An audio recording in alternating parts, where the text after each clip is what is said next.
Story 1. Certainly, here is a revised version of the text with corrections and adjustments for better comprehension by an Azure text-to-speak AI system. Serious response: my friend was convicted on charges for soliciting a minor, sexting minors, possession of minor pornography on his phone, and attempted sexual assault of a third cousin or something similar. He tried to call me numerous times in prison, but he lost a friend. Story 2. I had to call Child Protective Services on them for failing to protect their children from the same abuse we had always wished someone had protected us from as kids. The last thing I ever said to them was, "This is the call we wish someone had made for us. I am not apologizing for making it." Thankfully, from what I heard through the grapevine, it was the massive kick they needed to get out and wise up. We will never speak again, but I will never regret it. Story 3. We were friends for almost 40 years. I got cancer and she said, "Oh, you'll be okay. It's not that bad." And I never heard from her again. It's been 3 years, and I still haven't emotionally recovered from that. Coming to grips with the reality that I really didn't matter to her, and she didn't even think of me, was crushing. When I got cancer, they mentioned that 60% of patients lose family and friends when they announce the illness.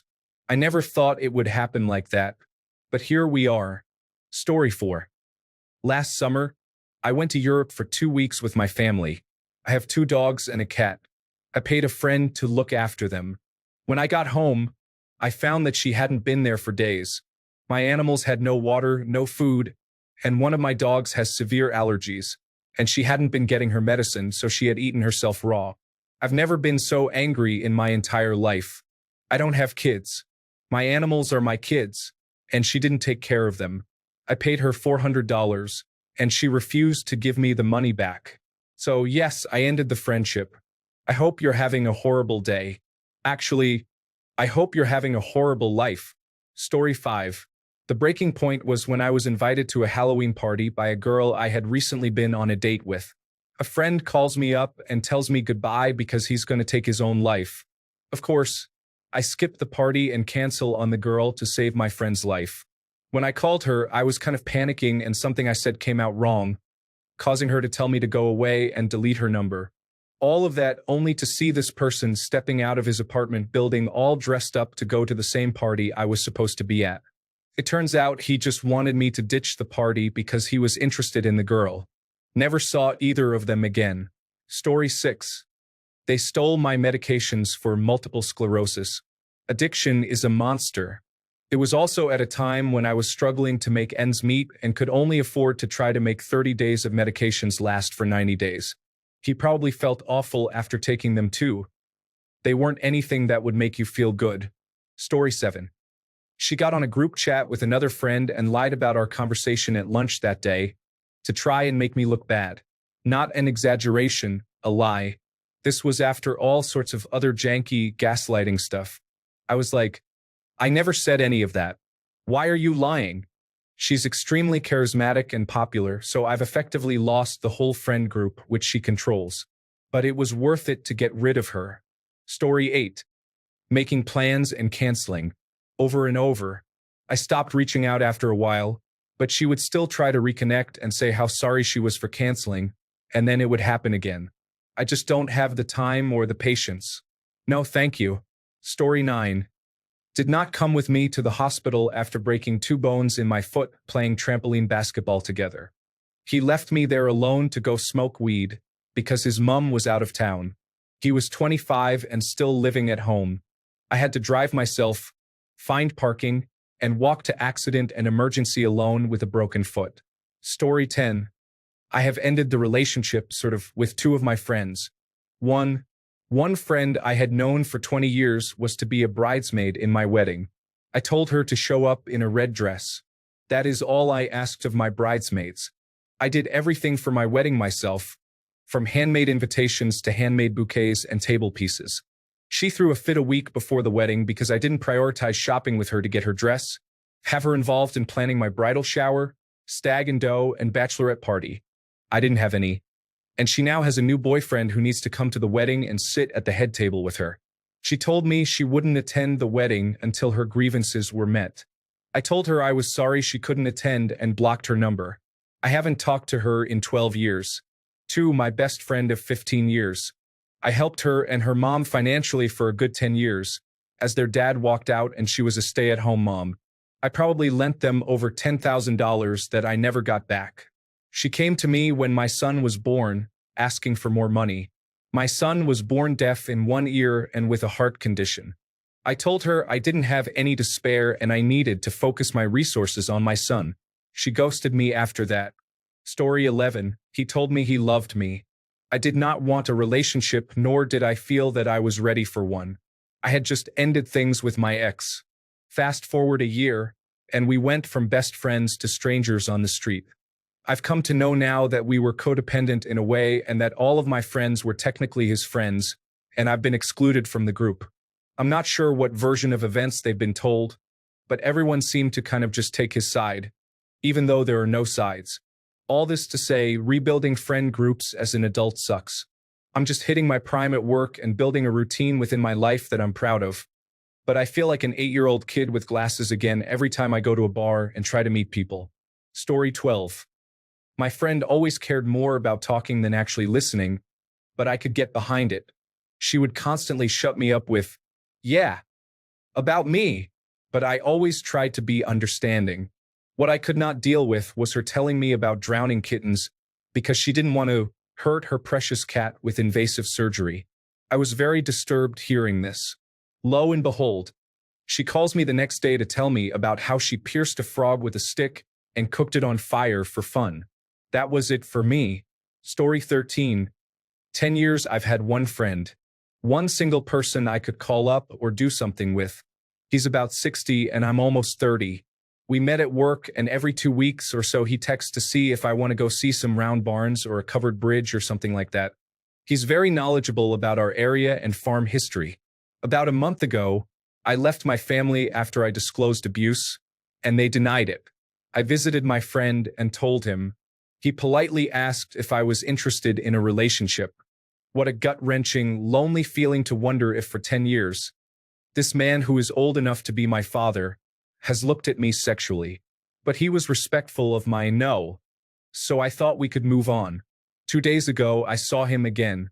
He went for a hug and said he could feel my breasts against him. We were 5 miles from nowhere in the woods. I spent the walk back carrying a rock behind my back. I have no family. I'm homeless, despite his repeated invitations for me to sleep on his couch. And now I have no friends. Story 14. They requested a high level of time and attention as a friend, and honestly, that was fine. They had experienced a lot of trauma and in response to that, had a lot of must-dos for friends and romantic partners. I wasn't always perfect, and they got frustrated with me a lot, but I worked hard every time I made a mistake to correct my behavior and make sure I did not continue doing something that hurt them. For example, not texting back fast enough or not anticipating issues relating to their eating disorder when eating out. It sounds like it was a lot of maintenance, and it was, but they were a funny and smart person and I respected their firm boundaries. Then, while watching a movie about the end of the world, I had a panic attack. I am deathly afraid of nuclear war, and this movie was a big trigger. I had to pause the movie and calm down. They could not stop ridiculing me, telling me I was overreacting and being silly about something that wasn't even real. And that broke me. How could someone who asked for so much, someone who would not tolerate even the slightest offense, tease me like the girls on my middle school soccer team? After that day, I just stopped reaching out. They called me 2 weeks later to find out why. I explained, and they didn't apologize. It made it clear that my feelings weren't important to them. That isn't a friendship, and I guess it maybe never was. Story 15. She wanted to go on a trip together. I didn't have the time off approved from work yet, and I was undecided if I wanted to travel with her again. Past experiences were a little iffy. She booked me a flight without my approval and said, "Write me a check when you can." I told her this was going to be an expensive lesson on asking permission first. Story 16. They developed a crush on me and would not accept that the feeling was not mutual. We went out on his birthday, which also happens to be Valentine's Day, and when I told him this was not a date, he responded, "Yes, it is." Hard to come back from that. It was like we were existing in different realities. Complete communication breakdown. Story 17. My friend, Jack, was dating another friend of mine, Jill. Neither name is real. Both Jack and Jill had been my friends separately before meeting one another. One night, I was at a party Jack threw at his place, but Jill was not there. That's okay. Maybe she was busy or not feeling well, whatever. Another girl was there though. I mean, several were, but this one in particular was acting around Jack as if she had no idea Jill existed. Jack was also acting as if he had never mentioned Jill. So I asked this other girl what her relationship was with Jack. She said they were dating and had been for a while. Well, forget that. I'm no brothers before hoes guy, and frankly, even if I was, Jill wasn't a hoe. She was a friend of mine. So I told this other girl, go ask Jack who Jill is, and waited. Not much later, this other girl stormed up to me crying and said, let's get out of here. So we left. I didn't know this girl. But as it turns out, I guess I didn't really know Jack either, so I didn't want to be at his party anymore anyway. But I didn't stop being friends with Jack over this. No, that came later, when Jack told all of our mutual friends that he had broken up with Jill, because Jill was cheating on him. With me.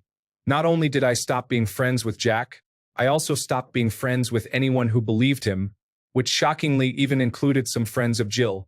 I never stopped being friends with Jill, of course, because she knew the truth. And I did eventually mend things with some of those lost friends. But I've also never spoken to some of them again, especially not Jack. P.S.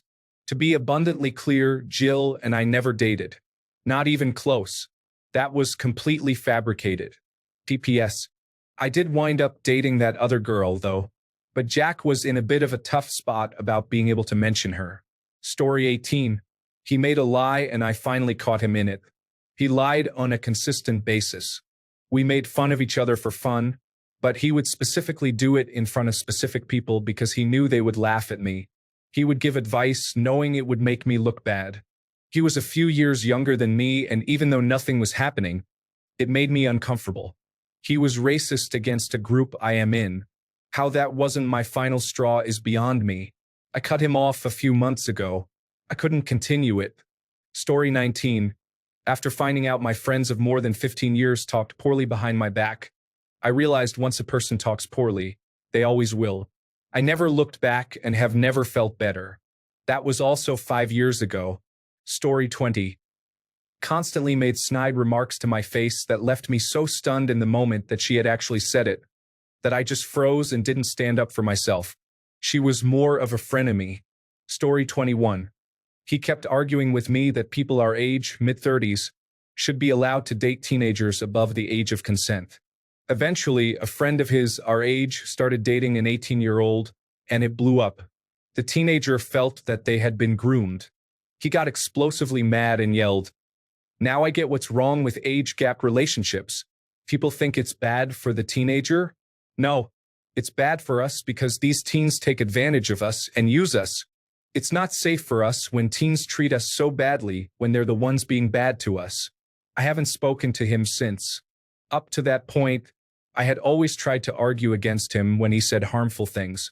But if his response to a 35-year-old grooming a teenager is to start screaming that the teenager was using and abusing and taking advantage of the 35-year-old, what the hell do I say to that? He's way too far gone to listen to reason. Story 22. He insulted me by talking to my wife, then girlfriend. She called him a loser for speaking poorly about his friend behind my back. He called her an offensive word. That's that. I don't prioritize friends over my partner. My wife is not disrespectful. I can forgive you for speaking poorly about me, but not about her. Respect where respect is due. Story 23. I'm a female and my best friend was a guy for over 12 years. I couldn't continue to sit and watch how he treated his wife and other women in his life. He used women and just always had an agenda with them, and I couldn't sit back and listen or watch anymore. Story 24. I was always the one initiating contact. One day, I decided I was going to wait to see if they were going to contact me. I'm still waiting and thinking of ghosting them. Story 25. When it felt like they only asked how I was doing just so they had an excuse to talk negatively about themselves. Just a never-ending black hole of negativity. Story 26. We were in the same class from kindergarten. She came from an abusive family, and she started abusing me at a young age. She did many disturbing things like killing animals, including lizards, birds, cats, destroying my things, beating other kids, and more. She was unhealthily competitive in school and sabotaged those that got close to her grades. She threatened to kill herself when the majority didn't want to do things her way. After I found out about the animals, I tried to speak to her as little as I could. Then we were grown-ups, and the boys started showing interest, and she was mad when a boy or man was interested in anyone else besides her. She went after every man that was in a relationship. She still does it and has broken many marriages just to spite the woman she believes she is better than. When she found out that I was speaking with a man, she slept with him. I broke things off with the guy. We had only spoken and kissed, and I believed it to be a coincidence because we weren't in contact. Then she did it again and I blocked her. I stopped posting anything too personal on social media, and everything is private. She knew everyone's business because she had so many fake accounts. She is a nightmare.